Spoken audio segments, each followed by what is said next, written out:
आज हम आपके लिए लेकर आए एक लेटेस्ट वीडियो जो है विद्युत से संबंधित नियमावलियों पर। विद्युत से संबंधित नियमावलियों पर एक महत्वपूर्ण वीडियो। इस वीडियो में आपको मैं अभी बताऊंगा कि कौन कौन से नियम अपने लिए किस प्रकार से कार्यरत है और उन नियमों की क्या नियमावली है। तो सबसे पहले हम बात करते हैं, टॉपिक है हमारा महत्वपूर्ण नियम या नियमावली। तो किरचॉफ के वोल्ट का नियम, धारा नियम, लूप नियम आपने पीछे के वीडियो में देखे होंगे। आज हम बात करेंगे ओम के नियम। किसकी?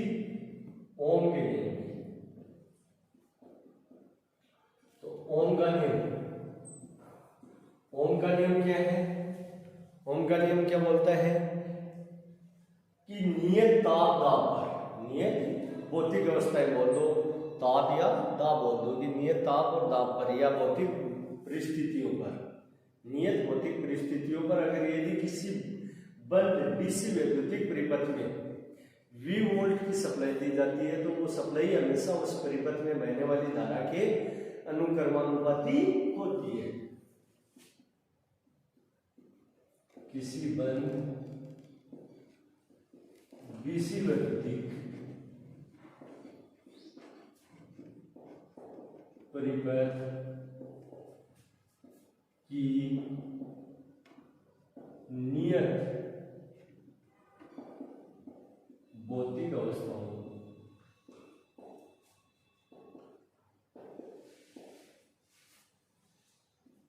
की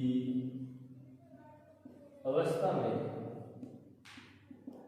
कहने का मतलब भौतिक अवस्थाएं क्या होनी चाहिए? नियत होनी चाहिए। और उस कंडीशन, भौतिक अवस्थाएं जब नियत हो तो उस कंडीशन में परिपथ में दी गई वोल्टता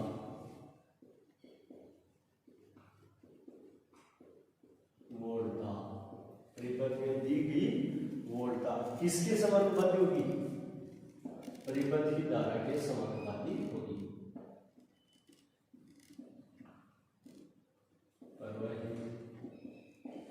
धारा के समानुपाती होगी।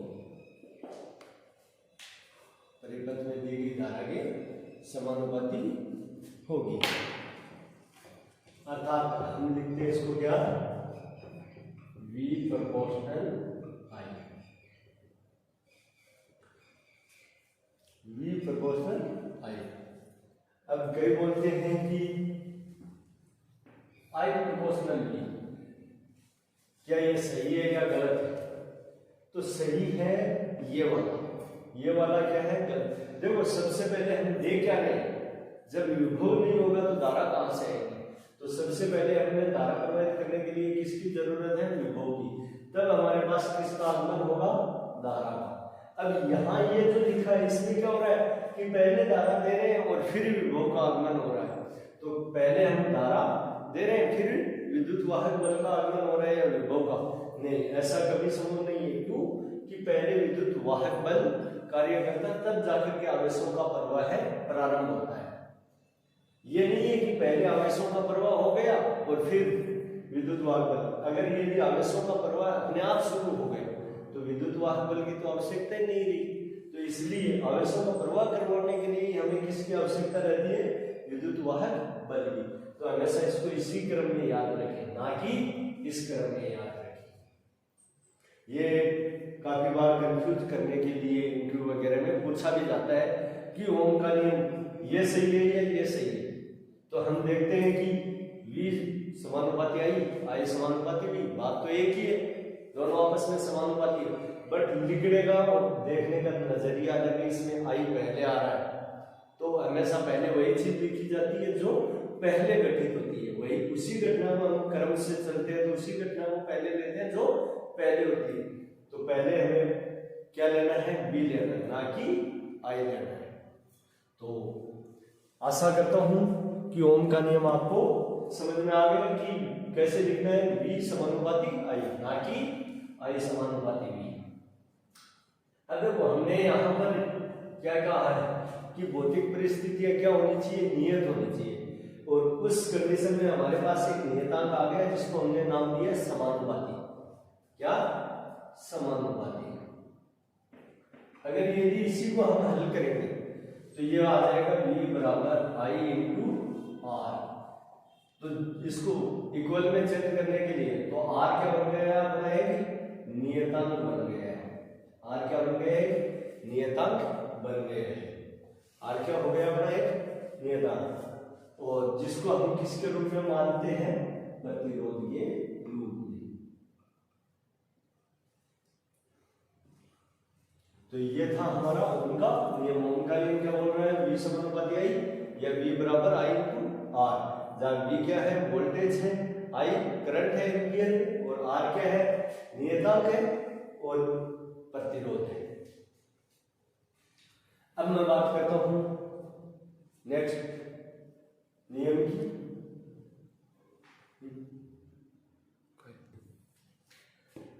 अब हम नेक्स्ट नियम की बात करते हैं, प्रतिरोध नियम। किसकी? प्रतिरोध नियम की। तो प्रतिरोध नियम क्या बोलता है? अभी आपने देखा था ओम के नियम में, ओम के नियम में R क्या आया था हमारे पास, R क्या था, प्रतिरोध था, और जो एक किसके रूप में था, नियतांक के रूप में।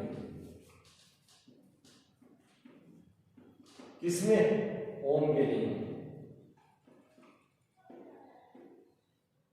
ओम के नियम में किसमें आया था, ओम के नियम में, और कौन से रूप में, एक नियतांक के रूप में। अब देखते हैं इसका नियम क्या है, प्रतिरोध का नियम क्या है। तो प्रतिरोध का नियम क्या है कि किसी चालक पदार्थ का प्रतिरोध है, किसी चालक पदार्थ का प्रतिरोध, किसी चालक पदार्थ का प्रतिरोध किन किन कारकों पर निर्भर करता है, हमारे चालक की लंबाई, चालक की लंबाई पर। नंबर 2, चालक के कटाक्ष क्षेत्रफल पर, चालक के कटाक्ष क्षेत्रफल पर। और नंबर 3 किस पर निर्भर करता है, भौतिक परिस्थितियों पर। किस पर? भौतिक परिस्थितियों पर। और भौतिक परिस्थितियां या अवस्थाएं, भौतिक अवस्थाएं, उनको मैं लिख देता हूं चालक पदार्थ की प्रकृति, कि किस प्रकार की भौतिक परिस्थितियां और किस प्रकार के पदार्थ की अवस्था है। तो ये सब चीजें मैंने यहाँ लिख दी, इसमें चालक पदार्थ की प्रकृति। तो अब आपको समझ में आ गया होगा कि किसी पदार्थ का प्रतिरोध किन किन कारकों पर निर्भर करेगा। नंबर 1, चालक की लंबाई पर निर्भर करेगा। नंबर 2, चालक के कटाक्ष क्षेत्रफल या मोटाई पर निर्भर करेगा। और नंबर 3, चालक पदार्थ की प्रकृति पर निर्भर करेगा। तो देखो कैसे हम अगर यदि इसी चीज को क्या कहते हैं, सूत्र के रूप में लेते हैं, पर निर्भर करता है, निर्भर करता है, तो इसी चीज को हम एक सूत्र या बाई फॉर्मूले के रूप में लेते हैं। तो सूत्र में लिखेंगे तो क्या लिखेंगे, R समानुपाती L अपॉन A। क्या लिखेंगे, R समानुपाती L अपॉन A। अगर यदि इसी को हल करेंगे तो क्या आ जाएगा हमारे पास, R बराबर रो इंटू L बटा A, रो इंटू L बटा A। तो L तो क्या है हमारी लंबाई, L क्या हो गई हमारी लंबाई, और A क्या हो गया हमारा कटाक्ष क्षेत्रफल, A क्या हो गया कटाक्ष क्षेत्रफल, और रो क्या है, रो है पदार्थ का विशिष्ट प्रतिरोध। ये जो प्रकृति लिखी है ना हमने, इसी को हम पदार्थ का विशिष्ट रो क्या है? पदार्थ का विशिष्ट प्रतिरोध। अब मैं बात करता हूं कि मात्रक की या प्रतिरोध का मात्रक। तो मात्रक क्या होगा? देखो प्रतिरोध का प्रतीक तो क्या हो गया? R। अब मात्रक क्या होता है इसका? मात्रक हम किसमें मापेंगे? ओम में। आपको पता चलेगा कि R क्या है? प्रतीक चिन्ह, प्रतिरोध का प्रतीक चिन्ह। और मात्रक क्या हो गया? ओम। तो ये है अपना प्रतिरोध नियम कि किसी भी चालक पदार्थ का प्रतिरोध किन किन कारकों पर निर्भर करता है? लंबाई पर निर्भर करता है, कटाक्ष क्षेत्रफल पर निर्भर करता है, पदार्थ की प्रकृति पर निर्भर करता है, या फिर आप बोल दो विशिष्ट प्रतिरोध। क्या बोल सकते हो इसको? विशिष्ट प्रतिरोध भी बोल सकते हो कि पदार्थ के विशिष्ट प्रतिरोध पर भी निर्भर करता है। तो यह हमारा प्रतिरोध नियम था। अब प्रतिरोध नियम के बाद में मैं बात करता हूं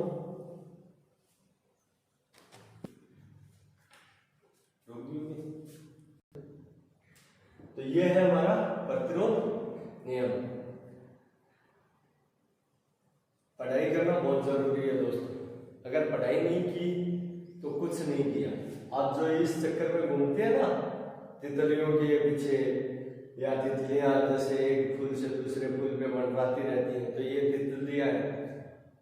किसी शायर ने अच्छा ही कहा है कि इन हसीनाओं के लंबे लंबे बाल होते हैं। अरे ये बाल नहीं, ये लड़कों को फंसाने के एक जाल होते हैं।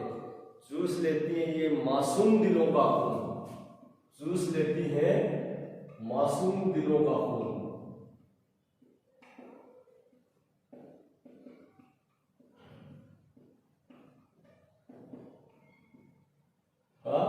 खून, इसीलिए तो इनके होठ लाल होते हैं। चूस लेती है ये मासूम दिलों का खून, इसीलिए तो इनके होठ लाल होते हैं। तो इसलिए अपने खून को उनको न चूसने देना है, और उसी खून को किसमें? मेहनत और पढ़ाई लगन करके आगे बढ़ाना है। थैंक यू दोस्तों। तो चलिए हम बात करते हैं आगे नेक्स्ट नियम की।